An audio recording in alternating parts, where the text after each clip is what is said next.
Welcome to the latest episode of our podcast series for financial advisors. Today's episode is Emotional Intelligence, the Untouchable Differentiator in an AI World. It's a conversation with James Woodfall, Communication and Behavior Specialist from Raise Your EI. I'm Mindy Diamond, and this is the Diamond Podcast for financial advisors. At Diamond Consultants, we help elite advisors identify the right environment for their businesses to thrive, whether that's at a wirehouse, boutique, or independent firm. With nearly 3 decades of experience, we've guided thousands of advisors and represented more than $250 billion in assets transitioned. And each year, 1 in 4 advisors managing $1 billion or more who change firms are our clients. Our process is education-driven and based on building relationships, starting as your strategic partner well before you're even thinking of a move.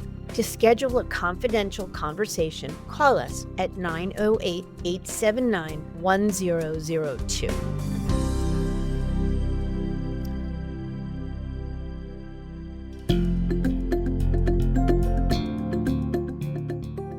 Wondering why advisors change firms and where they're headed?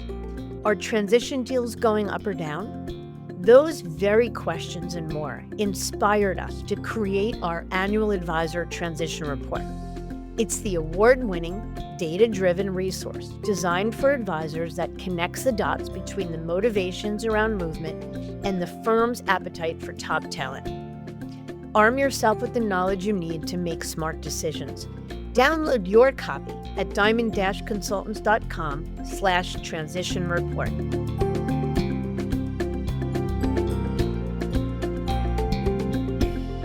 For years, advisors have competed on expertise, the ability to solve problems, deliver answers, and provide guidance clients couldn't easily find on their own. But today, those answers are becoming easier to access via artificial intelligence and tools like ChatGPT, Claude, and Perplexity.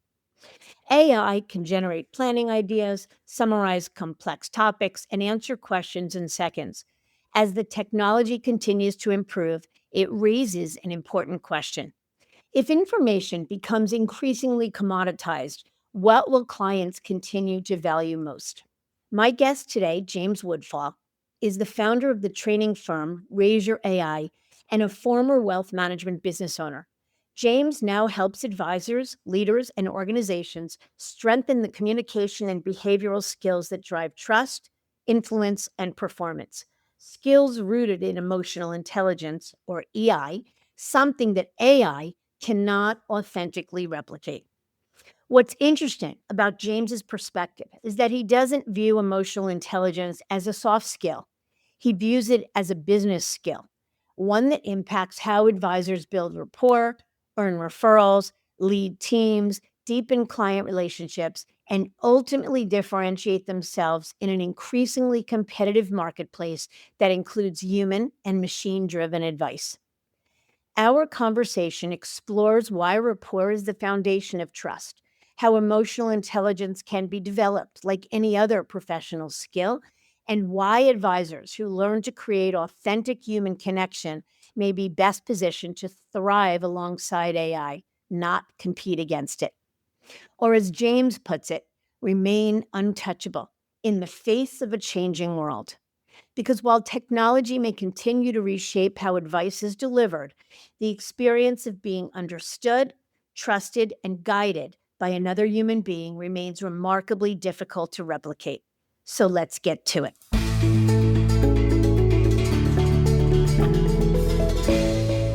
James, thank you for joining me today, especially coming all the way from the UK. I'm grateful. Thanks for having me on. So let's start at the beginning. You're a different kind of guest for us and a topic that is near and dear to my heart because I'm always all about emotional intelligence and EQ, but it's a topic that sometimes can feel a little squishy to some folks. So tell us a little bit about your background and really how you got into the world of wealth management. I got into wealth management probably was by accident when I was, I think, about 19 years old. I got a job in a bank because I was looking for different jobs. It was the first company that would take me. So I ended up working in a bank as a cashier in a branch. And then after a sort of series of different career moves, I ended up running my own wealth management firm for about 9 years, which I sold about 3.5 years ago. Around the time that I was selling it, I did my first master's degree in communication and behavior analysis. And that's when I started sort of taking a bit of a deep dive into understanding emotional intelligence and behavior and communication. But really, I started that journey before I sold my wealth management company.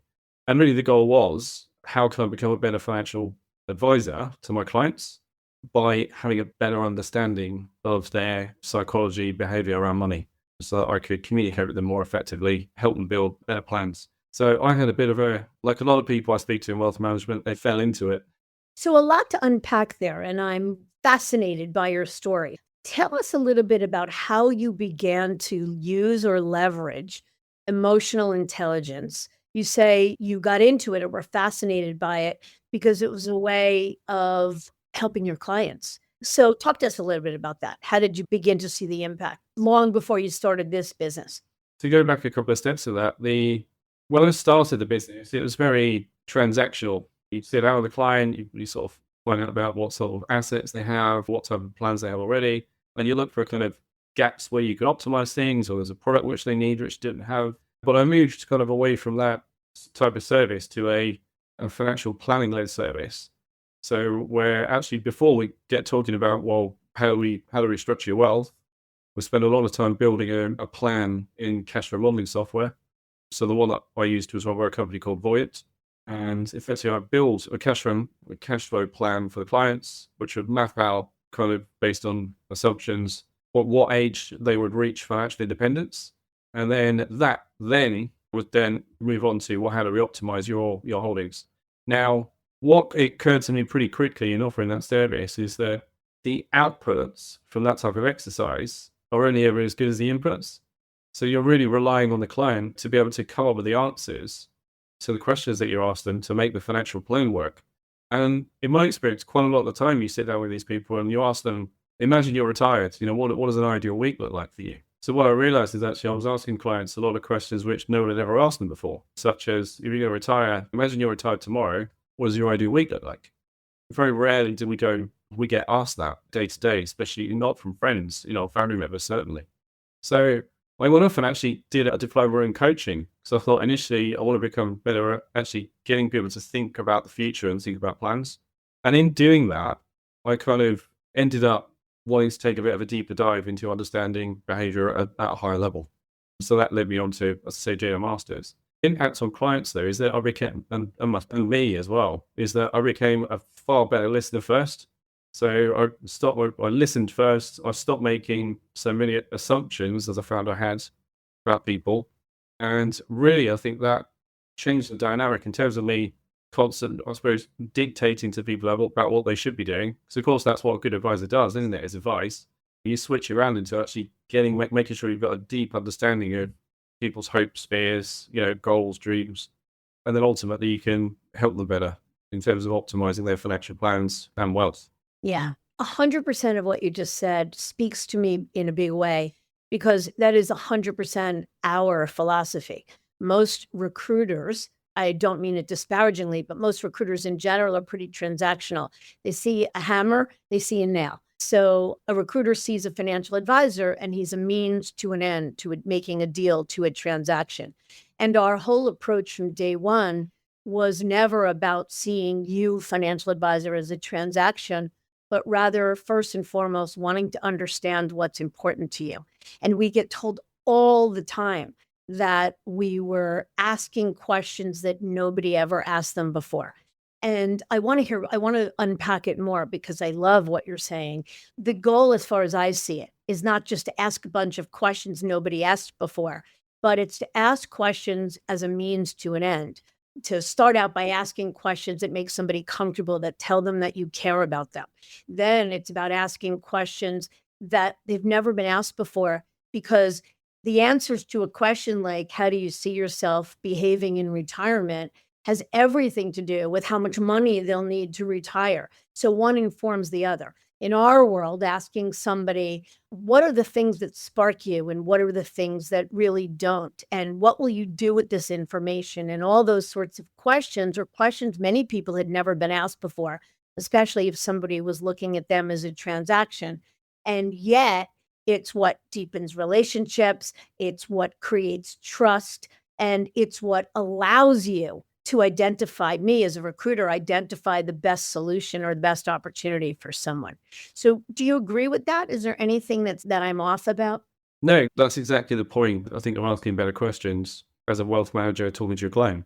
Because ultimately, this is, I suppose, one of the things which comes from understanding emotional intelligence is that for most of us, we make decisions emotion first, and then we justify with logic and reasoning, and which is basically back to front. Advisors start with logic and reasoning and then expect people to make a buying decision. And so a lot of the time, especially with things like retirement savings, for example, because it's so far, because it's in the future, it's over there, especially if it's 10, 20 years away, people think, well, why would I give up so much money a month now for something which is so far in the future that I can't comprehend it yet? But if you start framing the questions in a way which gets to kind of what you want to uncover is, if you wake up at 3 in the morning and you can't get back to sleep, what's on your mind? Because if you can uncover that emotion that sits behind all that kind of pain or problem, then you deal with emotion first, logic second. And it So tells you what you need to solve for, right? If exactly, someone yeah. says what keeps me up is I'm worried I'm going to outlive my money, then you know that's your true north in terms of how you begin to tackle that. They're thinking about the future. They want you to focus on the long term, right? Is that sort of what you get from that? What's the typical answer you get to that question? That one in particular. For retirement planning, it's usually clusters around. Well, I'm not sure I'm making the right decision. There's lots of options and they're complicated, but really, actually, am I going to have enough money? Am I going to run out? Because it's the big question, isn't it? How long are you Mhm. going to live, and how much are you going to need? Right. As I was preparing for this interview, I think I know the answer because I'm a person that lives in this world, that believes fully in. I don't have a degree in behavioral finance, but I'm big on emotional intelligence, connecting, developing trust, and that I don't have any right to sell anybody anything or suggest anything unless I've connected on an interpersonal level. But I don't know that everybody believes that. So help us, our listeners, to understand, why does this matter to financial advisors? So if I'm going to give you two examples. I'm a younger advisor that has, say, 5 to 10 years in the business, say $100 million or £100 million under management, and is looking to really build a business. How and why does the concept of emotional intelligence of each matter to me? And then I'm going to ask you the same question again with respect to someone who manages $1 billion or £1 billion. How and why does it matter? Yeah, I think probably the starting point is let's just clear, I suppose, some definitions so that we kind of understand what we're talking about when we say emotion intelligence and EQ. Because I suppose let's call EQ the measurement and emotional intelligence is the concept. So the definition of emotional intelligence is it's an ability, and it's this ability to understand and influence emotions in ourselves and others. So within ourselves, can we perceive and understand our own emotions? What turns them on? What triggers them? Can we do something about that? Can we recognize it, manage it in the right context? Or even initiate emotions in the right context? And can we do that when we're talking to other people? So are we good at perceiving people's emotions within different contexts? And are we good at influencing and utilizing that information to help us communicate more effectively? So these are skills which requires, regard within those two roles to make you effective. So one of the things that we've learned from probably 30 years of people studying emotional intelligence is that if emotion is involved within the job role, emotional intelligence correlates with job performance and has a meaningful impact on the difference between an average and a peak performer. So regardless of whether it's one of the two scenarios that you've said, performance improvements are always on the table. But one of the things which tends to happen as you kind of move from sort of say up in terms of money that you're managing is the stakes get higher. So quite often you actually need a much far higher degree of self-management, a higher degree of self-awareness, a higher degree of ability to perceive emotions in others and to be able to communicate with influence. Because quite often as you're dealing with clients who are more affluent, there's a correlation between actually skills that your clients have and the skills that they expect you to have as an advisor. So higher you kind of go up that sort of ladder in terms of value, the more effective you need to be. So that's where that sort of EQ measurement, if you had to sit down and do an EQ assessment, for example, you need to be scoring way above average the higher up you go. How will somebody begin to notice that developing the emotional intelligence muscle, developing the quantity of EQ, how will that begin to show up and impact their business? There's a couple of ways, and I think it really does show up in self-awareness and self-management and awareness and understanding of others. So one of the things which will show up in terms of that awareness and understanding of others is, can you build trusted relationships quickly? So like those skills that we were talking about before, about asking better questions and listening, especially the first time you meet a new prospective client, if you can really turn your ears on and get very, very curious about the person that you're talking to. Rapport building is one of the foundational things for trust building. And really, if you get rapport building right, one of the goals should be to find common ground early. Because the minute that you can build a connection with people and you start uncovering things that you've got in common, it kind of starts signaling to people that actually you're someone who is like them on their side, and that they're someone that you can trust. Now, people who get this right, they tend to close more clients and they tend to gain more referrals or recommendations to other clients. And when I used to run my business, referrals was the largest source of new clients every single year. All the other different marketing streams, they didn't produce anything near referrals. And I think if you look back to the kind of retirement example, if you can really get an answer to that question of, you wake up at 3 a.m., what's on your mind? What's stopping you getting back to sleep? If you can uncover that and solve that, for a client, it's far easier to articulate that to a friend than it is for them to kind of explain the technicalities of what you did with their retirement savings. But it's easier to articulate. You should absolutely go and see James. We were worried about whether we're saving an hour. If he solved that, it's brilliant. You need to go and see him. That's what I mean, is that they're able to articulate the emotional outcome. Even though what we're talking about here is someone making the case that strengthening one's emotional intelligence will make you a better advisor. Easier to say that, sounds logical, but you're connecting it to, you're saying that someone who actually gets this right, gets it better, is going to create more of an instant rapport rooted in trust and likely grow their business because it makes them more referable. And those are things that certainly every young advisor wants, but every advisor wants. So let me switch the tables a second. I get why a young advisor with 100 million who wants to get to $1 billion, why this is really important. They want to do everything they can to really make themselves the most referable.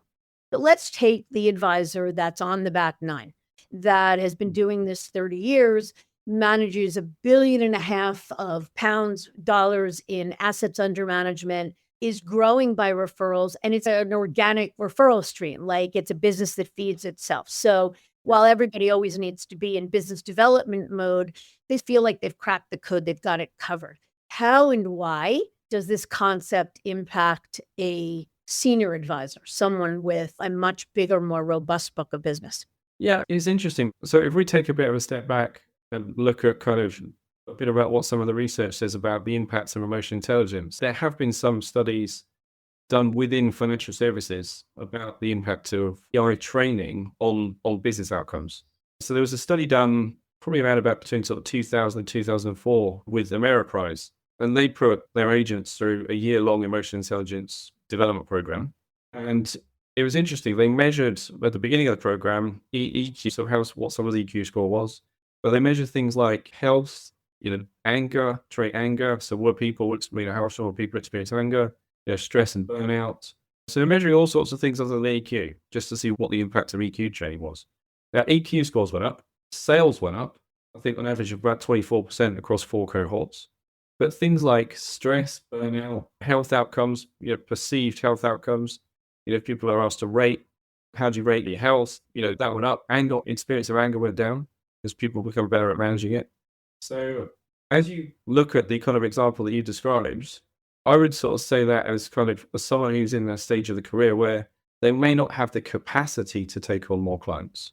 So just think, well, actually, I don't want an uplift of 20%, 24% in sales because I might not process that. But one of the things which I suppose the kind of AI research shows actually is that it impacts your quality of life. And there is finding which is quite common in research is that actually AI scores correlate with age. So as we go through life and we have sort of ups, downs, highs, lows, and we learn from those. We learn from our emotion experience. And that's what, hypothesis is it feeds into our EQ score. So Mhm. you've probably got people at that later stage of their kind of career who actually probably have had experience which has developed their emotional intelligence. They've got a mature kind of sort of standing, which means that they might not necessarily need to go out and find new clients. They've got experience which, has kind of helped them develop client relationships. But they might want to sort of take a step back at quality of life. If they're experiencing stress, burnout, pressure, EQ can help absolutely with all of those. The other thing which is quite common as well is that if they're playing any sort of leadership part within that business now, let's say if they're a business owner, EQ absolutely is key for leadership performance. So making sure that you're building a team of people around you who can help you develop the business. And actually, EI and leadership is one of the biggest areas where research has been focused.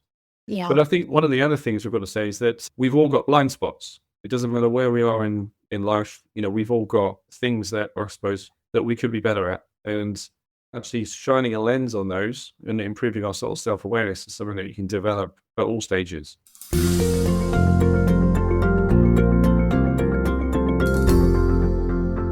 A lot of people in our industry, whether it be a recruiter or an advisor themselves, believe that efficiency or being most effective and efficient is the true north.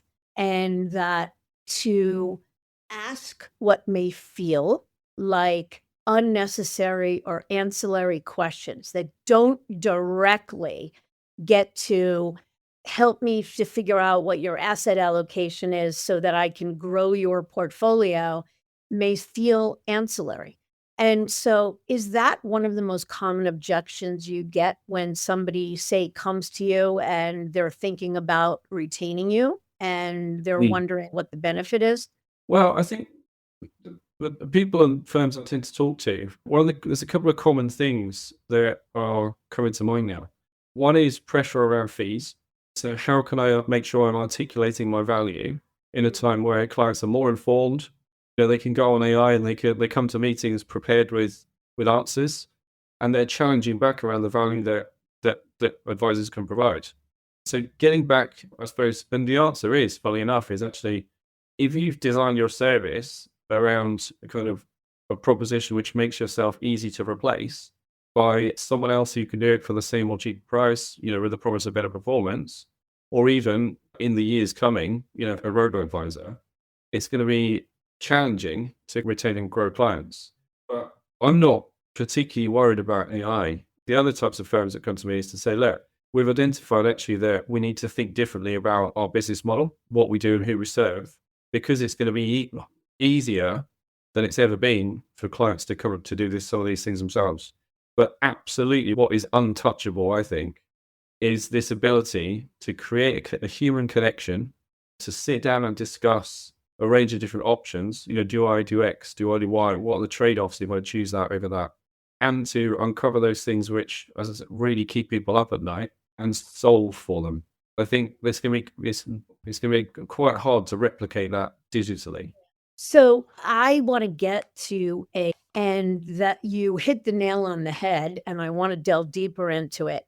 What every advisor is looking for. They may not worry about pressure around fees. They may not be kept up at night. They have a practice or a business that's worked well all these years and is growing organically, and it's more than good enough. But anybody who isn't concerned about the potential impact of AI on their business and whether they're a financial advisor, a recruiter, or anybody else is living under a rock. So the goal for everyone should be to make yourself untouchable. And you hit it on the head. It's the ability to create human connection. So I want to ask you something. It occurs to me, you talk a lot about learning to ask the right questions. In some cases, the questions that a client had never been asked before. Makes sense to me. But I think the real skill, I mean, I imagine anybody can teach you a list of questions to ask. The real skill comes in is knowing what to do with that information.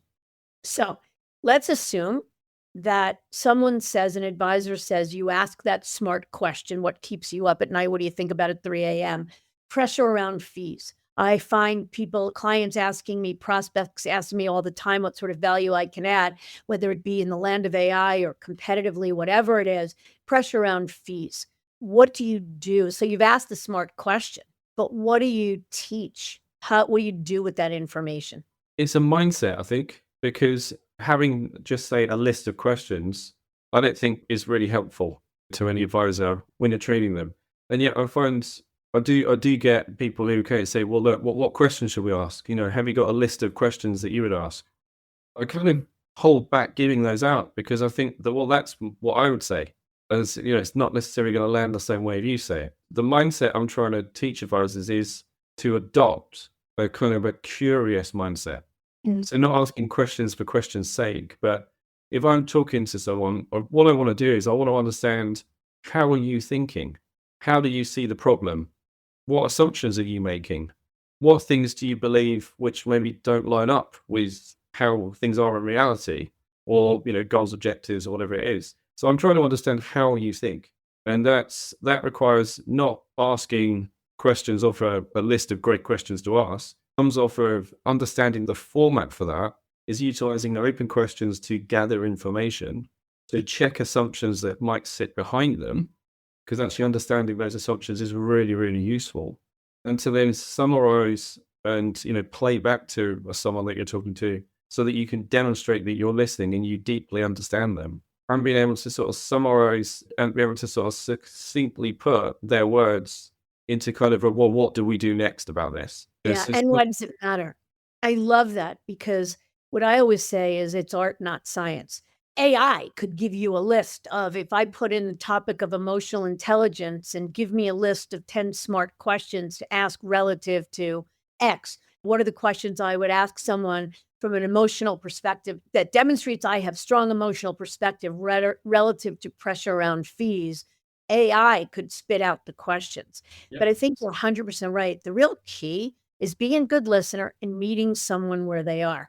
And it's not about a prescribed or canned list of questions that demonstrate you have strong emotional intelligence. It's much more about asking the right next question, saying the right thing, the validating statement afterwards, and not as a means to an end, not as a means to a transaction, not as just a way of checking the box, I have emotional intelligence, but really because demonstrating that you deeply care. And I like what you said, the notion of a changed mindset. Do people get that right away? I guess what I'm asking is, financial advisors, Mm, while smart ones who are looking to make themselves untouchable by AI, will get that concept. They're looking to differentiate themselves, and they're looking to hone the skills that AI can't bring to the table. mm. But at the same time, financial advisors are number oriented and goal oriented. And so, how long does it typically take to begin to see, or how do you paint the picture about getting from here to there, connecting the dots between changing your mindset, strengthening your emotional intelligence, and seeing more results? Well, it's about behavior change, isn't it? Like any kind of behavior change, there has to be a few things at play. One is that you have to have kind of a good understanding of where you are right now, what things you're good at, but what things you need to work on. And then effectively the things you need to work on, you need a plan of how you're going to work on them.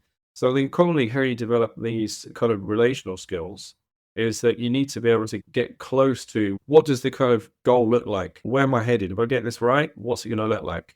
And then you need to kind of have a plan to get from A to B. Mhm. And actually, part of that plan has to be built around good feedback. And I was quite lucky during my career, I worked for two large banks before I started my firm. And I had really, really good training from managers that I worked with. Almost on a monthly basis, would come and sit in my client meetings and then feed back to me about what I could have done better.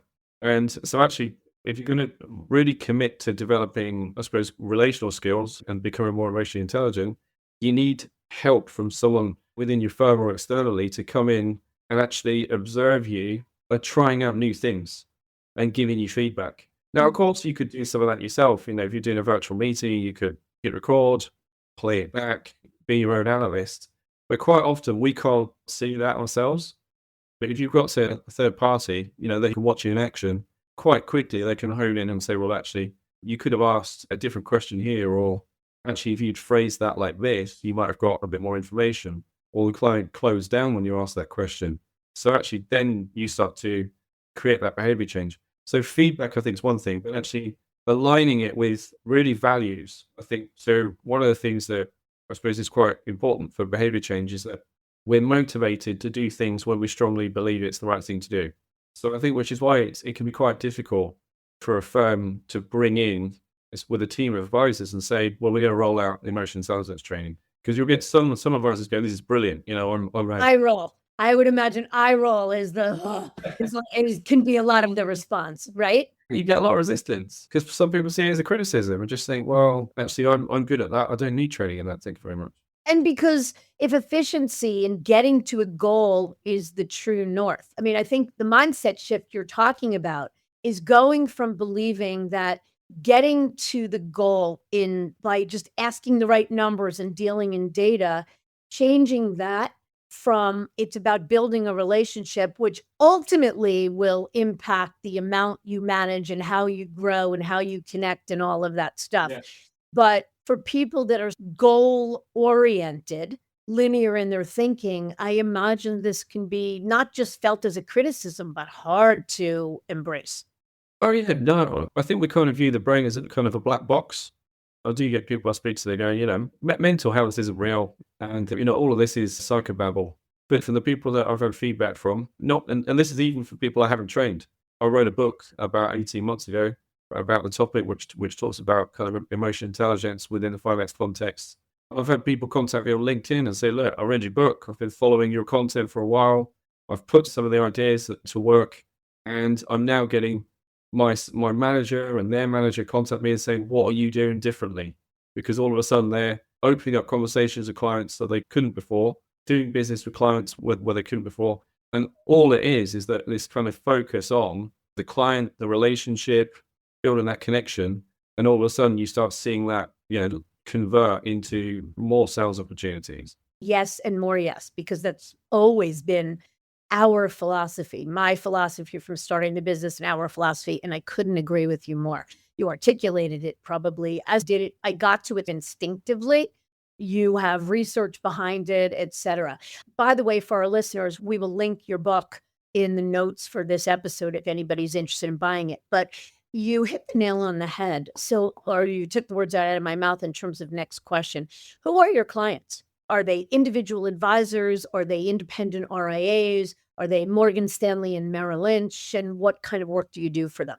So I do there's probably two parts to our business. One is the kind of consulting training part, which is going into firms, typically kind of firms that were, the owner managed, typically, where the owner still has either is still advising or has a big impact on the behaviors of the advice team that sit underneath them. And really, I work on a kind of a consultancy basis.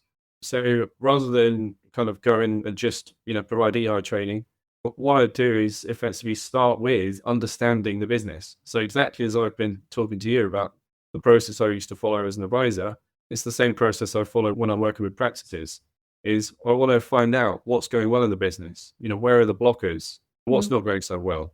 And I'm a social science researcher. So I want to spend some time in the business, actually doing a bit of a deep dive and maybe speaking to the team, while the owner's not in the room, and finding out a bit about, how they're seeing things. Because ultimately what that will do is it allows me to kind of look at thematically kind of extracting, what types of training interventions might move the needle within the business. And then I put that all into a report for businesses and say, look, this is what I think we should be doing. Some of that might be me working one-to-one, doing that coaching, observing, training with particular people in the business who have been highlighted as requiring development. Or it might be group training. It might be taking the whole teams through a training program and then following up, helping build those, develop our plans, and then being there supporting with the kind of one-to-ones as they kind of bed in that behavior change. So that's one part of the business. The other part of the business is working for the larger kind of firms. So I've done a bit of work for Fidelity this year and last year. And they're looking to hire me as a kind of an authority expert on the topic to put together training programs that go out to the advisors that they work with. So it's kind of the two aspects, like an external speaker, trainer that's kind of brought in by some of the larger companies. And then the other one is kind of doing a bit more hands-on, applying not only the science, but my experience of having been there and, and run a business. Right. So are the big firms like, so you mentioned Fidelity, like are the wirehouses, Merrill, Morgan, UBS, Wells Fargo, are they embracing this? Are the big banks embracing it? Or is this largely in the RIA space right now? In the UK, there's been a huge kind of interest in emotional intelligence, behavioral finance, relational skills. And actually, kind of a lot of the kind of people who are quite influential in the UK are actually based in the US. And so I think that there's a bit of, good bit of crossover. We've got good people who are kind of sort of specialists in looking at the retirement piece from a, retirement transition, about how do you support people through, what is profound psychological transition. So I think the RIAs are really interested in it as a topic. Then, we've got the larger institutions are interested in it either as the RIAs are clients of theirs and they want to be seen to providing, thought leadership to the RIAs and helping them kind of develop these skills.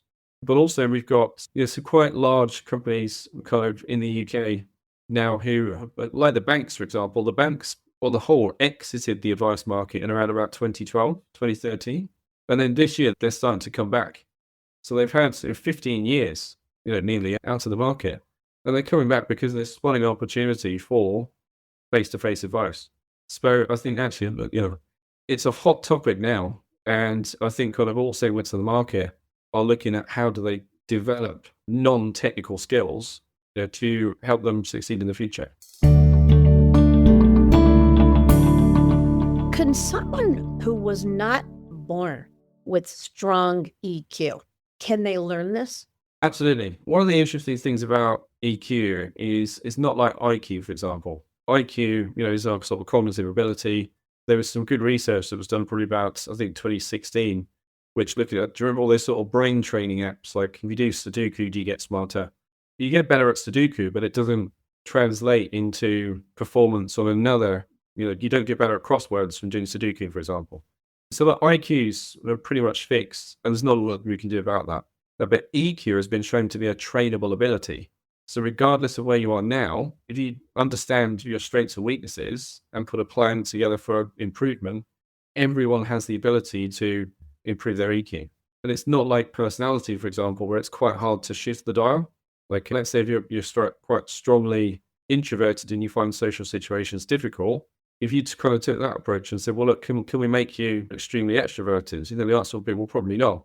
But EQ, absolutely helps see that person, because noticing that you feel uncomfortable in, say, a networking situation, if you have to do that professionally, having the tools in the bag to manage that feeling and throw yourself into the experience, that's EQ in action. So it doesn't matter if kind of your baseline of where you are, EQ can have a big impact on your ability to perform across a range of different contexts, home, work, with friends. Yeah.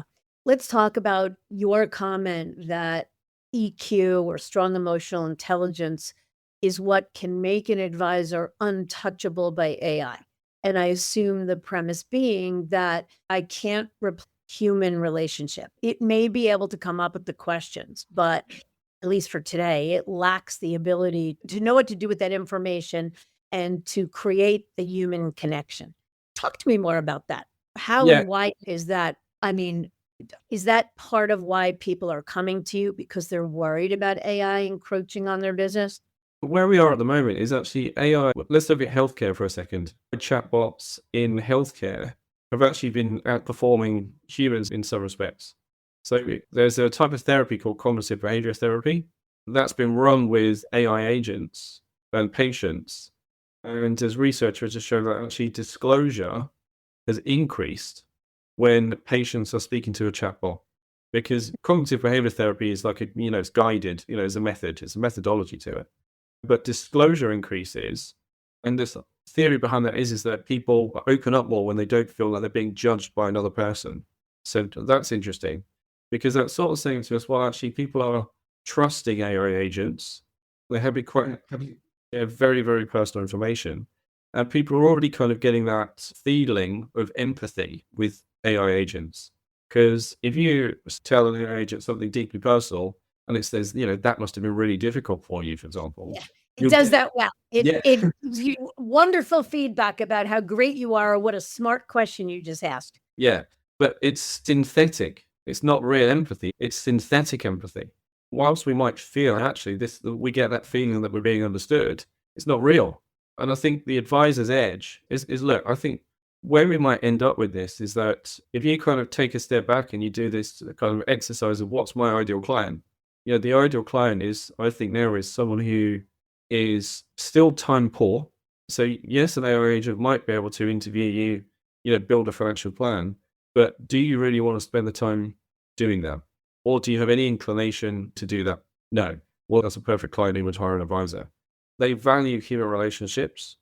Obviously, when we do get AI entering the advice market, it's going to be at a lower price point. So actually, we're now talking about a difference between experience. So the experience of being with an advisor comes at a premium. So that experience is going to be what people are going to pay additional value for. So it's the experience of dealing with a human, the experience of dealing with a human who can talk them through complex information or options, help them understand their thinking and apply judgment, connect with those emotions, these. But there's a whole range of information that we get when we're talking face to face, which AI doesn't have access to. So back to that retirement example, if we say, well, no, I've modeled your plan.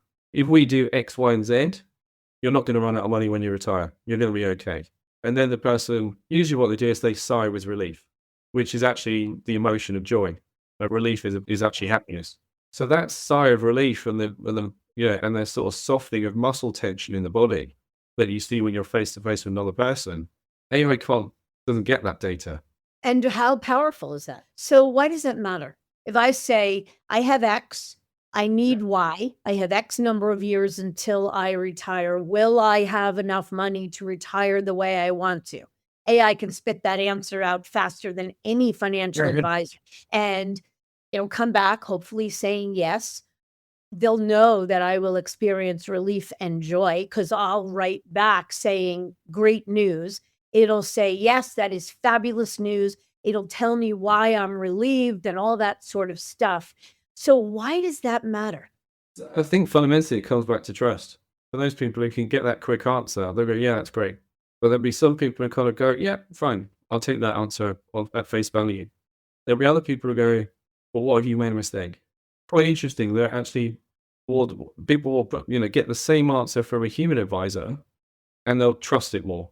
And I think one of those things is because we're wired for connection. So when empathy develops, it's quite interesting. Something which you see in young children, for example, is when we develop, the very early stage, from about 3 or 4 years old, before children have learned to self-regulate their emotions, you see emotional contagion in groups of children, happen quite rapidly.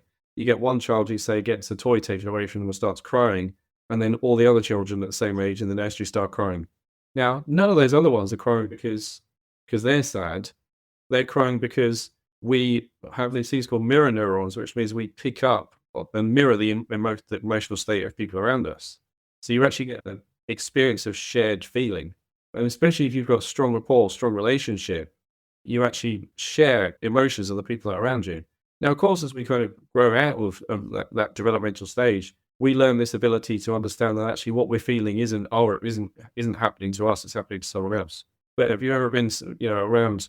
My favorite example for this is if my wife has had a bad day at work and she comes home and starts sort of slamming the door and banging the cupboards, I start to feel anger because it's rubbing off. It's in the room. So it's this shared understanding that I think is where the value is. And so absolutely the answer might be faster and quicker, but for some clients, they value that experience of having that answer delivered by someone who understands them. And I think so.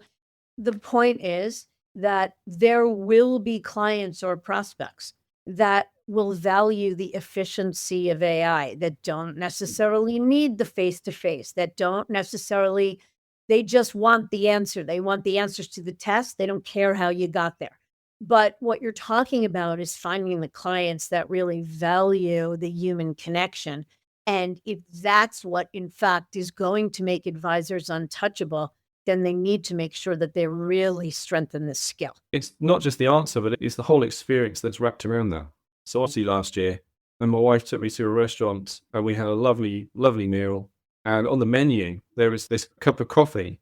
And the beans were like one of the rarest beans in the world. They're the ones that get eaten by this little animal in the jungle, and it poops them out, and then the beans get roasted. But it was about £40 for this cup of coffee. And I thought, well, I'm going to have that. But that's the experience, isn't it? I could get a cup of coffee at McDonald's, but actually the experience of this, something which is rare, exclusive, delivered in an amazing environment, that's what you're paying for. So you've got to remember that actually, if experience dictates a lot of what we value as well. So because if all of our decisions were made on price, Ferrari wouldn't have a business, because everyone would just be buying the cheapest car that does the job. You've got to think advisors, are going to kind of operate in this space where they need to think about the whole package, as in the experience that Yeah. that's delivered on all the But advice. it speaks to the notion of any advisor that isn't thinking about AI's impact on his business and how to reshape or rewire the business, even just rewiring the value proposition, retooling their value proposition, how they explain their value and what they do needs to change, because they're competing not only with the advisor that sits next to them or down the hall, but they're competing with AI. How about as you see AI develop? So fast forward 5 years. You and I are talking about where AI is today, but AI is God knows where it'll be 5 years from now. So how do you still foresee the advisor being untouchable if they get this right 5 or 10 years from now? I don't think it's financial advice that's unique with this, because I think it's, any profession where at the moment, human judgment and understanding are valued. Healthcare, for example, same thing. Doctors follow a sort of consultancy process. You've got sort of obviously like tax, legal, a whole range of professions which are all grappling with the same problem. So I think in 5 years' time, I think the answer is that we just don't know what AI will look like. But certainly at the moment, if you track what, kind of Claude are doing, with sort of co-work, and what Perplexity is doing with its sort of skills and add-ons, a lot of it is actually at the moment geared up to freeing up the advisor's time so that they can spend more time with clients. So Mhm. I think the kind of, at the moment, this sort of trend is looking like AI companies want to support advisors to be way more efficient so that they can deal with more clients. But in 5 years' time, who knows? I think probably one of the biggest leaps that will happen is when AI is no longer working from, say, just a transcript.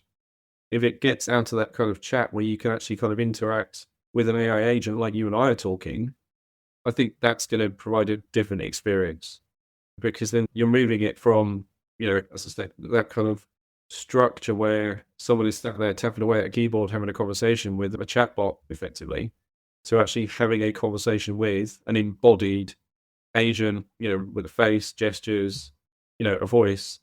That will, I think, will start to change things a little bit. Yeah.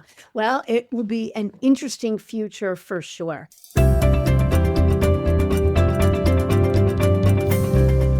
This has been a fascinating conversation. I really enjoyed it. And thank you so much for sharing so graciously.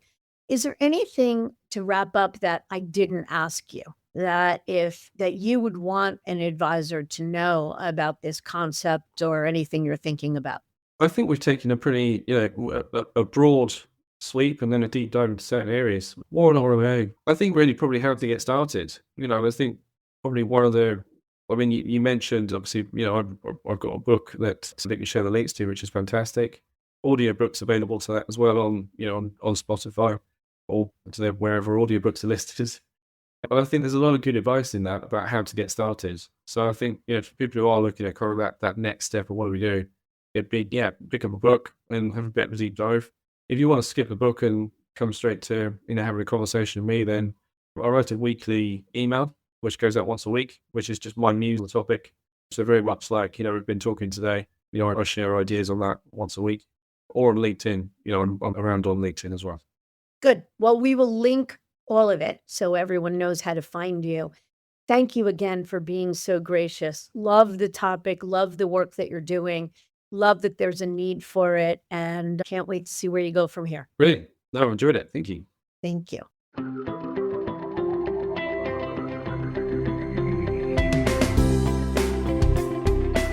As a financial advisor, you hold yourself to the highest standards of integrity, honesty, and credibility. You are successful because you take your professional responsibilities seriously and are dedicated to your clients. But are you living your best business life? Are your goals aligned with your firm's, or could a better option exist? Should I Stay or Should I Go is a book written with you in mind. It's a self-guided journey that walks you through the key steps that we take with our advisor clients.